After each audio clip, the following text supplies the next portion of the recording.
Okay so today back again in college. आज दूसरा exam है हमारा BBA third semester mid term examination.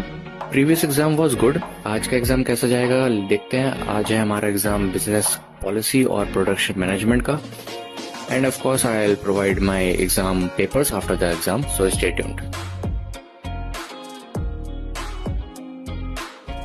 Okay so आज दो एग्जाम से बिजनेस पॉलिसी और production management. To be honest business policy का एग्जाम उतना अच्छा नहीं गया, क्योंकि बिजनेस पॉलिसी के क्वेश्चंस बहुत ही घुमा के बनाए गए थे जिससे स्टूडेंट्स को प्रॉब्लम हो, एंड थोड़ा हमारे साथ स्कैम भी हुआ कि हमारे जो टीचर हैं बिजनेस पॉलिसी के, उन्होंने कहा था कि यूनिट 1 ही आएगी एग्जाम में, but most of the questions are from unit 2। Questions को घुमाने का मतलब मेरा ये, उसमें से एक क्वेश्चन था कि टूल्स ऑफ कॉम्पिटिटिव एडवांटेज। तो ऐसा कोई टूल्स तो मुझे याद नहीं था, बट एक अगर तुम बीबीए स्टूडेंट हो तो तुम्हें ऐसे क्वेश्चंस को आंसर करना आना चाहिए। तुम्हें अपने क्वेश्चंस को अपनी लैंग्वेज में बनाना आना चाहिए। बनाने का मतलब मैं कुछ भी उल्टा सीधा बनाने की बात नहीं कर रहा हूँ, मैं एक लॉजिक के साथ तुम्हें आंसर देना है। तो एक उस टाइम पे तो मुझे ऐसा कोई टूल याद नहीं आ रहा था, बट फोरकास्टिंग एक ऐसी चीज है जो कॉम्पिटिटिव एडवांटेज में तुम्हारे लिए एक एज होती है if you are doing a business. तो फोरकास्टिंग एक ऐसी चीज है, अगर तुम प्रेडिक्ट करने में बहुत ही अच्छे हो, फ्यूचर को प्रेडिक्ट करने में, लाइक सेल हो गई, डिमांड हो गई, इन सब चीजों को प्रेडिक्ट करने में बहुत अच्छे हो, फोरकास्टिंग से तुम्हारे पास एक एक्स्ट्रा एज आ जाती है।